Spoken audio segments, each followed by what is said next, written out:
Confidence के लिए धन्यवाद। आपने कहा 100% हिट और सुपर हिट। एक्चुअली हम सब के अलावा शोभा जी को अभी हम थैंक करना चाहते हैं, बिकॉज सबसे पहले शो के बारे में मैंने उनसे कहा था कि लाइफ ओके पे एकता का एक शो चाहिए और अलग शो चाहिए था।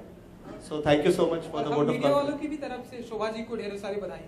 और एकता जी, आपको नहीं लगता कि जिस तरह की प्राइस सोनाली की है और जो आपके शो हैं और जो आपके मेल फीमेल एक्टर हैं जो काम करते हैं, उनको ये प्राइस उनके प्रॉब्लम होने वाली, या हिंदुस्तानी लैंग्वेज में कहे तो जलन होने वाली, ऐसा कुछ?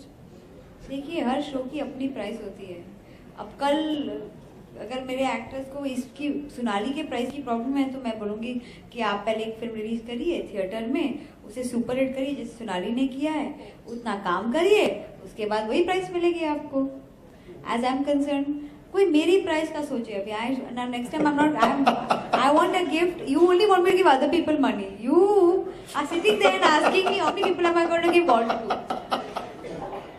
Thank you. Hello ma'am, it's for Ekta ma'am. Actually your shows are always famous. So I just want to know that would you like your movies to go for Oscars? That is it all. Like my movies to go for Oscars, it's like asking me if I want a Bentley.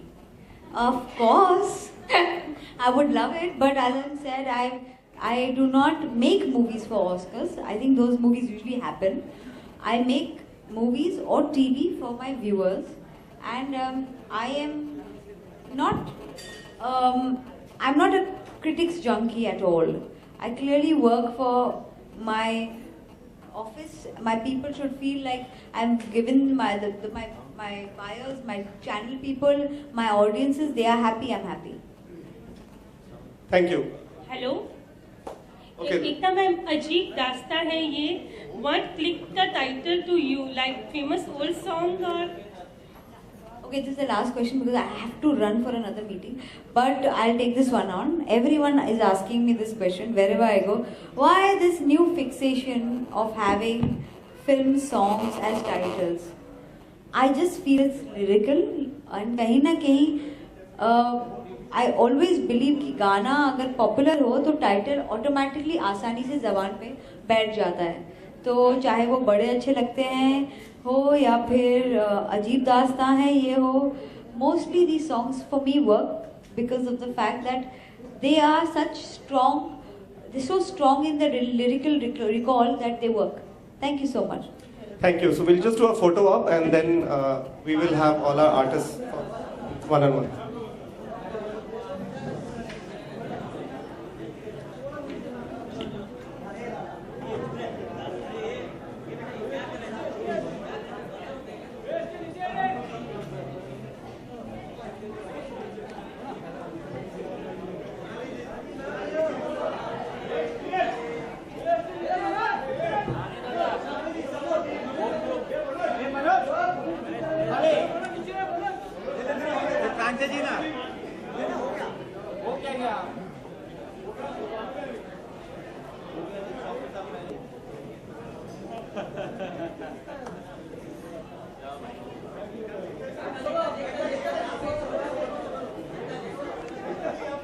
कांचे जी ना नीचे जो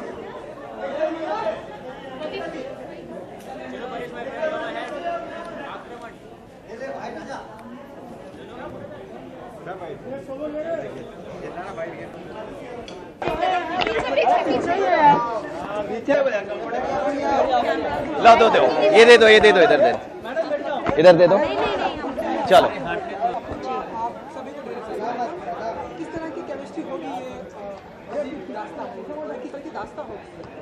अजीब, definitely अजीब होगी और definitely chemistry जो पहले देखी नहीं है। देखिए, हमारी कोशिश तो यही है कि कुछ ऐसा किया जाए जो व्यूअर्स ने जो है अभी तक टीवी पे देखा ना हो। और you know it's very important for the show to work because if the show works then channels will start looking out for newer subjects, you know, newer ideas, newer horizons, जिसकी वजह से जो viewers हैं they'll get to see some different content. अभी तक क्या हो रहा है कि if you look at our top shows, they're all regressive. The stuff we've been watching since years, those shows are doing well. इसलिए इस शो का वर्क करना is very very critical, very important. ये शो अगर work करेगा तो फिर बाकी लोग भी हिम्मत करेंगे, बाकी चैनल्स भी हिम्मत करेंगे कि कुछ अलग सा दिखाए लोगों को, यू नो। सो जो इवॉल्व होना बोलते हैं, जो हमारा cinema obviously is evolve, but TV still is I guess sort of getting there.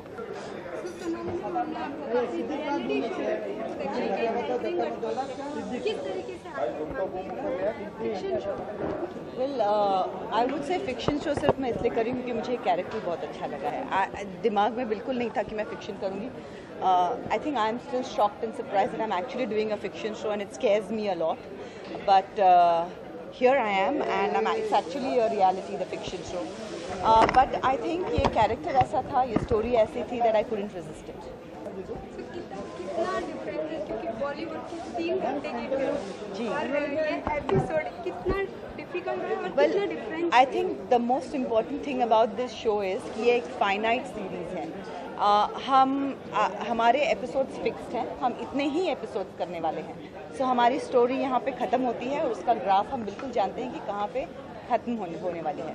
Of course वो कैसे ख़त्म होगी वो हम व्यूअर्स से जानना चाहेंगे, जैसे एकता आपको बता रही थी, लेकिन वो ख़त्म उतने पार्ट में ज़रूर हो जाती है। And that I think is a big change, क्योंकि वो भी एक बहुत बड़ा फैक्टर था when I accepted the fiction, because I knew that in these many months I finished the show. And I think as a viewer that would be interesting, because you know that the show is going a certain way and you know when it ends and you know that you can get the whole story in that much time.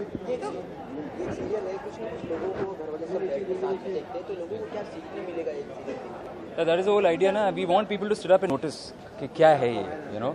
और like Sonali ने जैसा बोला कि उनका जो feedback है वो critical है सीरियल के अकॉर्डिंगली। हम लोग प्रोपेल कर सकते हैं उनके फीडबैक के हिसाब से कि कैसा करना है, क्या चीज़ें ट्वीक करनी है, क्या चीज़ें नहीं करनी है, किस डायरेक्शन में जाना है। तो एक्चुअली अपने डायरेक्शन के लिए हम लोग लोगों पे, सोसाइटी पे डिपेंड कर रहे हैं कि उन्हें क्या चाहिए, उन्हें क्या पसंद है, क्या ना पसंद है। तो उसके हिसाब से मेरे ख्याल से इवेंचुअली जो है हम डायरेक्शन लेंगे। You know, I wouldn't say that's a very big thing when you say change the thinking of the society and everything, because I think that's too much pressure on any sort of a creative job. I think when you do a creative job, it's more out of what you feel and what you want to portray. You get a chance to portray that, and if through it changes happen, great. If not, I think what we would be happy is that, you know, a couple of people start thinking about it would also be a great thing for us, I would say. Right. अच्छा, अक्सर serial जो है कहीं ना कहीं लोग से काफी जुड़े हुए आराम से थोड़ा सा माइक। आपने कभी किसी की ऐसी दास्तान सुनी जो बहुत ही अजीब लगी हो आपको? मैं कहूँगी यही कि वेल सबसे पहले तो जब मैं जजिंग करती हूँ रियलिटी शो पे तब मैं सोनाली होती हूँ। यहाँ पे मैं फिक्शन शो कर रही हूँ, मैं शोभा हूँ। I am playing a character. I don't think it has too many things of my life in it or of people you know. But having said that, writers, painters, creative people get their creativity from the society they live in. So I'm sure they've been inspired from the society they live in. And in that sense, there will be certain sort of a connection. But I don't think it has anything to do personally with our lives. We are playing characters. We would like to play them with all our belief and all our conviction. And we would want you to enjoy them. But the fact is, it's fiction for us. Sonali ji, एक साथ में आप इतना सारा काम कैसे कर लेती है? एक अच्छी माँ भी है, आप होस्ट भी करती हैं, वैसे स्टार के यहाँ पर मैं वहाँ जज कर रही हूँ। इसके लिए पर्सनल लाइफ को मैनेज करना किस तरह की इतना डिफिकल्ट? मेरा सवाल मैं आपको नहीं, actually it is difficult. My son is grown up, 9 साल का हो गया है, तो मैंने we thought that I will, it's really difficult, I have to say। और हमेशा रोज़ जब मैं शूटिंग पे निकलती हूँ मैं कहती हूँ कि जो हज़ारों महिलाएं हैं जो घर चला के फिर ऑफिस जाती हैं और आती हैं, I don't know how they do it, but really hats off to them and I salute them because it's really difficult to do। फ़िलहाल मैं यही कहूँगी कि I live on lists, मेरे शायद I've become the queen of lists। So there are 100 types of lists जो fridge पे लगी हैं, कबर्ड्स पे लगी हैं, मिरर्स पे लगी हैं, और मैं उन्हीं के सहारे जी रही हूँ। There are different lists for everybody and that's how I'm trying to organize my life। आप कुछ बोल रहे थे सोनाली जी के बारे में? मैं कह रहा था कि सोनाली की जितनी तारीफ की जाए कम है, because I be very honest, film actor के लिए टीवी करना it's extremely difficult. She is still getting used to the pace, you know, but जितने जितने जितने जितने अच्छे तरीके से और जितने प्यार से और जितने काबिल तारीफ तरीके से वो एग्जीक्यूट कर रही हैं, बहुत बहुत बहुत बधाई देनी चाहिए सोनाली जी को। I mean it.